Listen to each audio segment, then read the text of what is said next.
छत्रपती संभाजी महाराज की, भारतरत्न विश्वरत्न डॉक्टर बाबासाहेब आंबेडकरांचा, पुण्यश्लोक अहिल्यादेवी होळकरांचा आवाज नाही येत. शेतकरी एकजुटीचा, शेतकरी एकजुटीचा.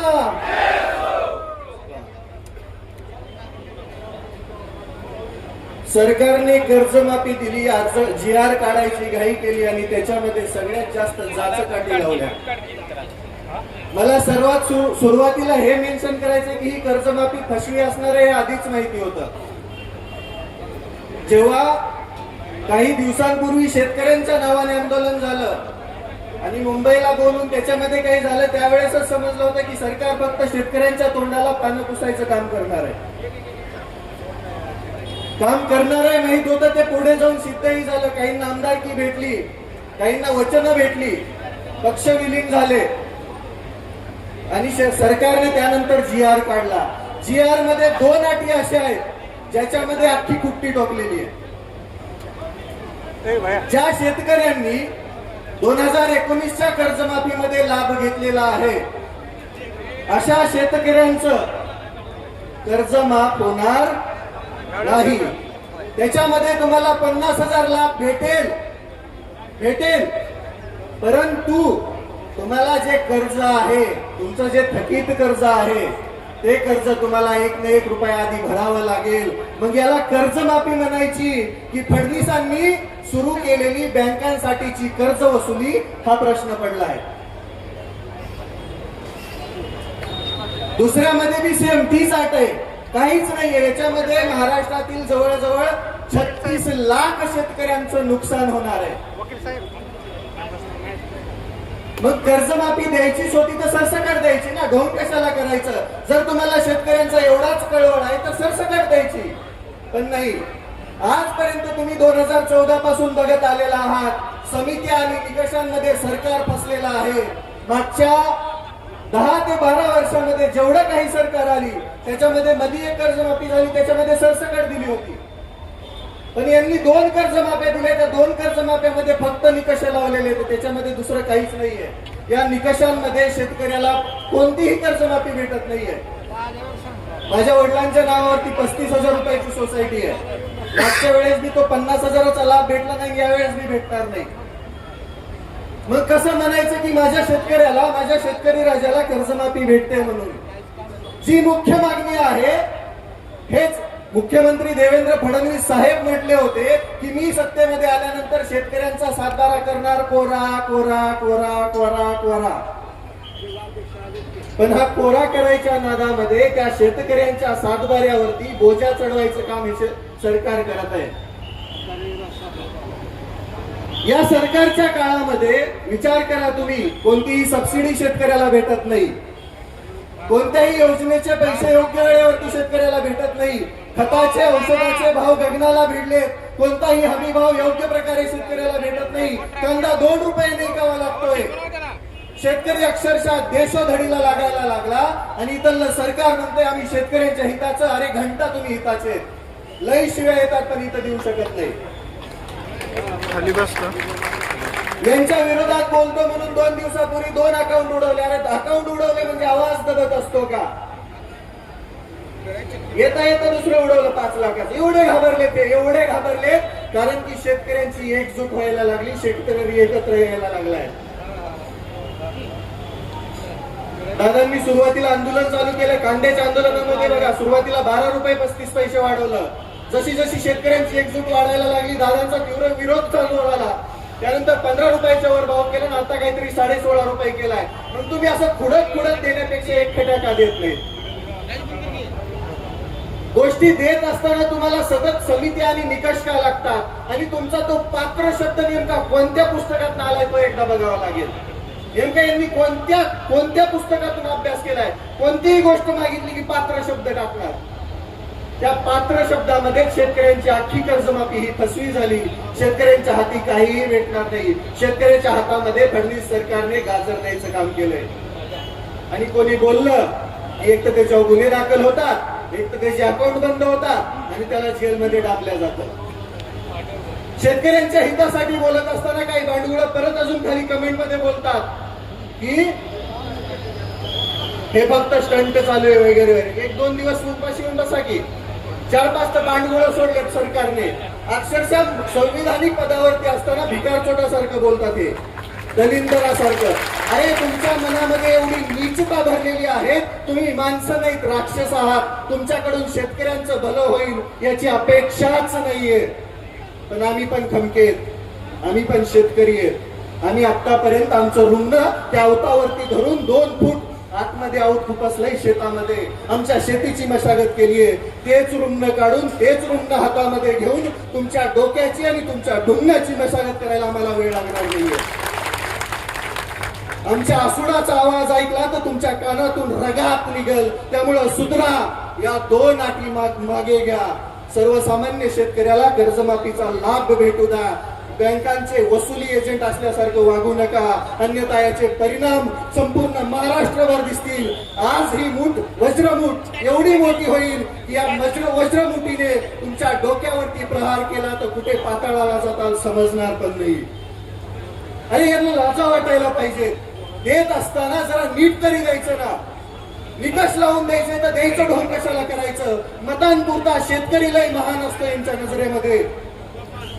पण मतं भेटली, सरकार आलं, सत्तेमध्ये बसले, डुंगणाखाली खुर्ची भेटली की झालं, शेतकऱ्यांचा विसर पडला.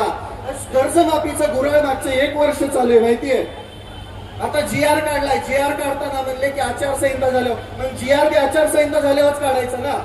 म्हणजे प्रत्येक वेळेस फक्त फसवायचं, प्रत्येक वेळेस शेतकऱ्याला फक्त तोंडाला पानं पुसायची आणि प्रत्येक वेळेस शेतकऱ्याला फक्त खेळवत ठेवायचं. हे काम हे काम हे इथलं सरकार करते, हे पाप आहे. सर्वसामान्य शेतकऱ्याच्या अडचणी काय माहिती यांना. मंत्रालयाच्या AC मध्ये बसून यांना निर्णय घ्यायला काय लागतंय. कधी या आमच्या शेतामध्ये आऊत आणून दाखवतो तुम्हाला काय त्रास असतो ते. देशोधडीला लागलाय शेतकरी आणि त्याच शेतकऱ्यांवरती वार करायचं काम हे सरकार करतंय. या सरकारला धडा शिकवण्यासाठी शेतकऱ्यांना आता एक या.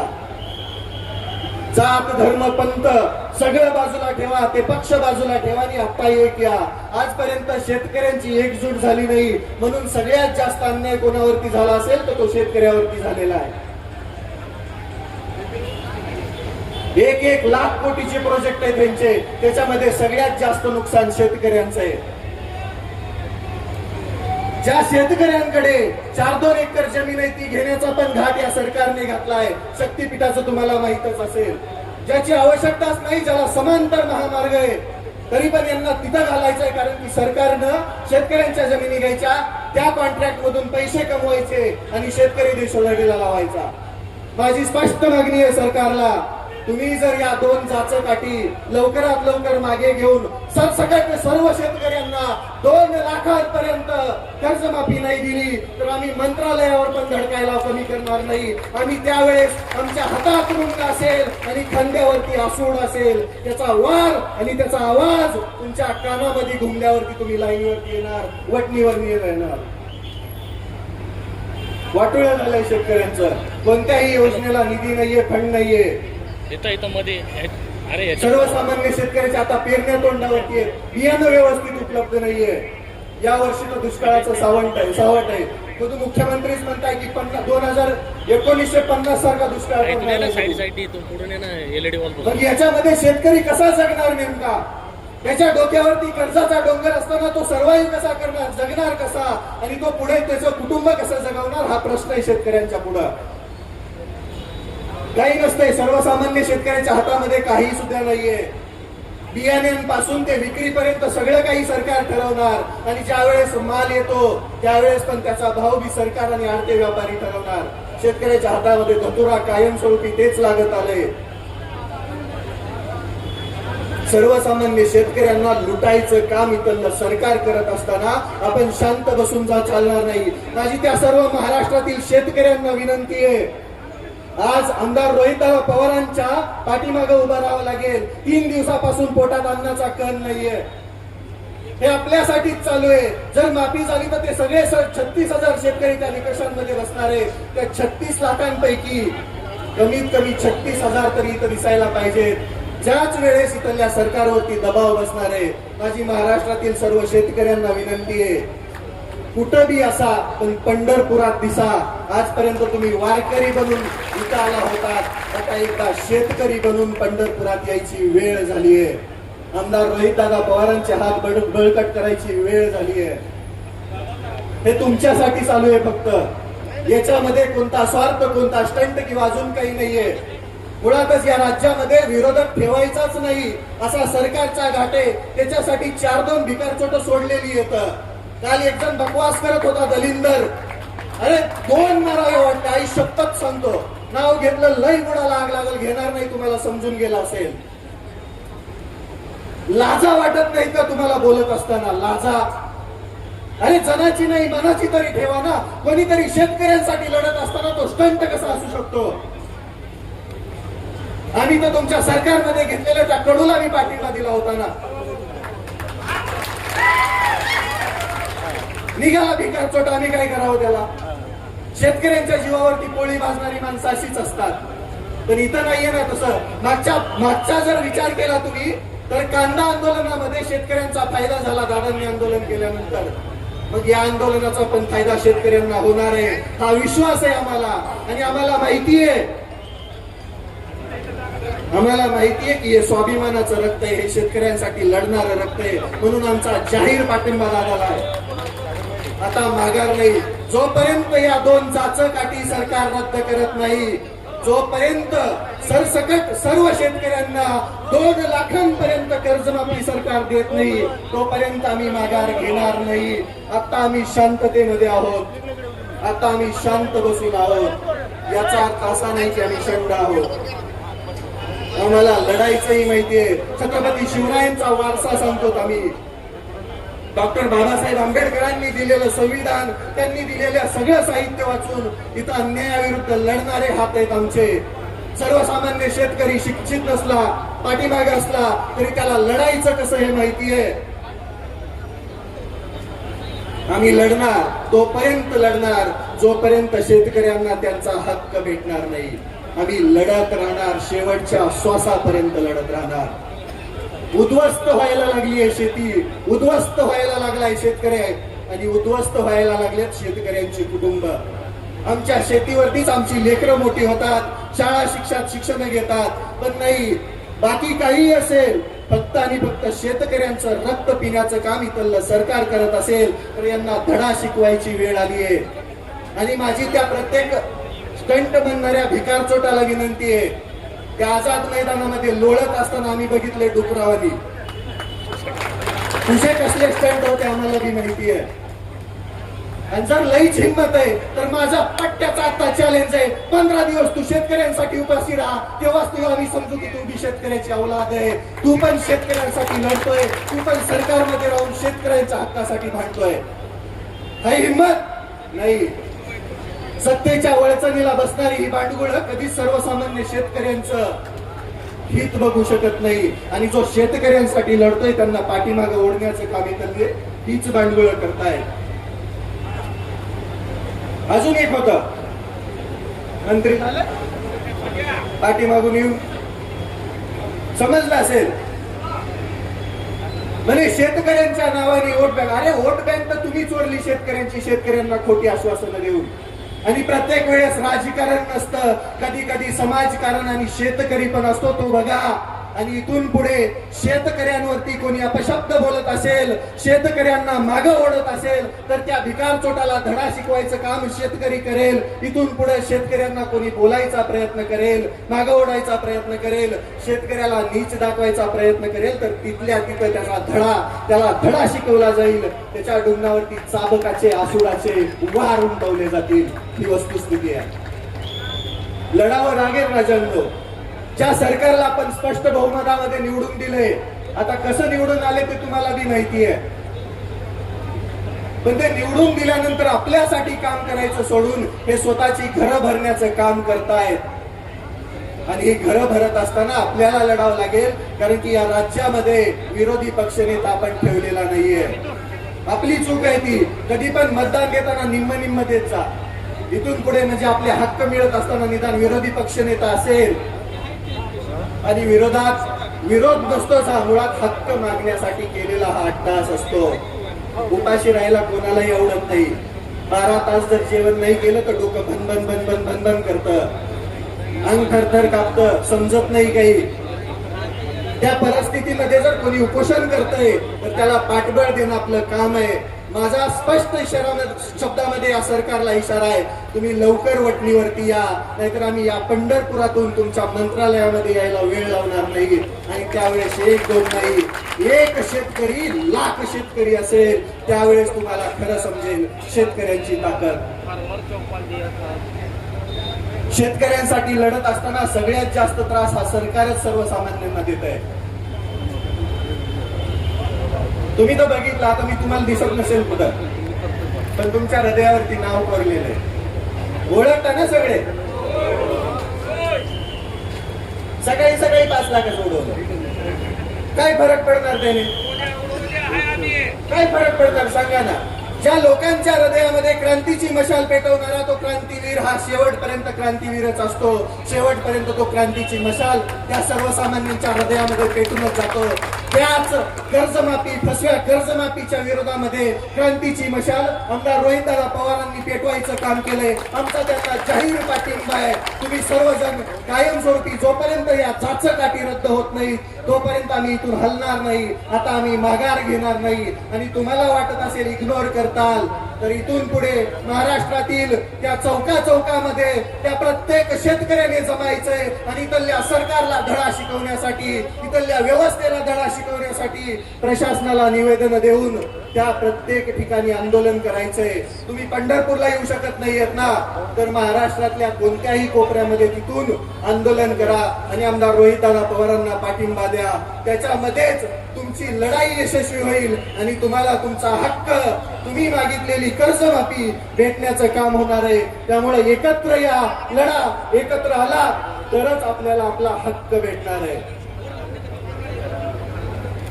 वाटोळं केलं या सरकारने, वाटोळं.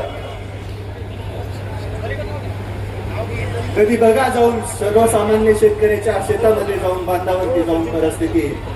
खताचे भाव गगनाला भेटलेत, गगनाला.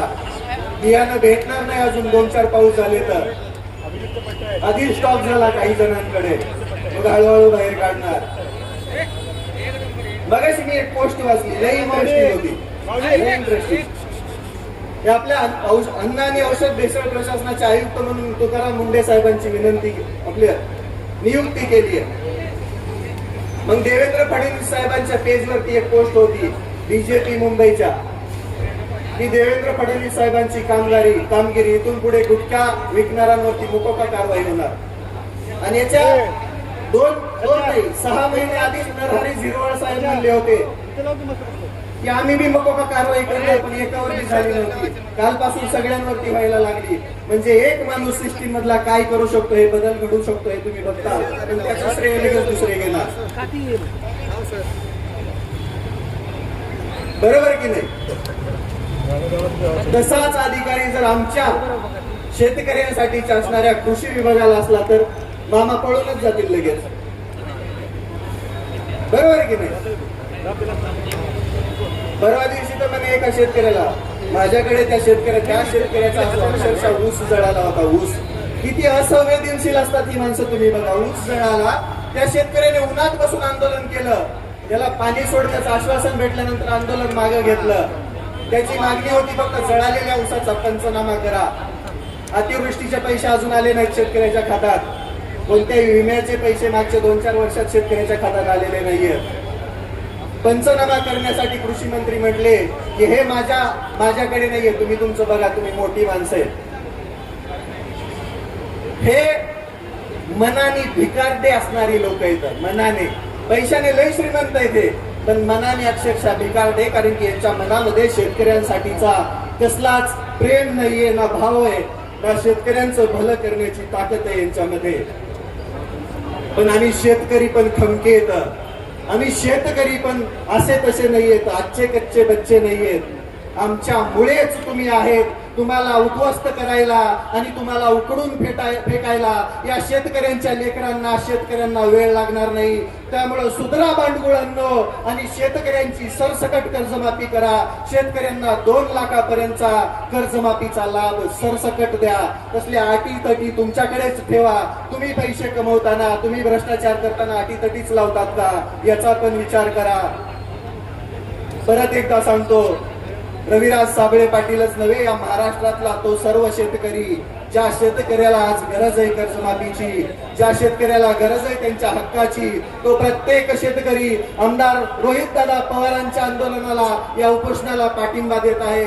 सरकारने लवकरात लवकर जागं व्हावं, अन्यथा आम्ही रस्त्यावरती उतरलो, आम्ही शांततेचा मार्ग सोडला तर तुम्हाला खुर्च्या सोडून पळून जावं लागेल. तुम्हाला खुर्च्या सोडून अक्षरशः महाराष्ट्र सोडून पळून जावं लागेल. त्यामुळे लवकरात लवकर या आंदोलनावरती तोडगा काढा आणि ज्या जाचा काठी लावल्यात त्या मागे घेऊन सरसकट सर्व शेतकऱ्यांची कर्जमाफी करा.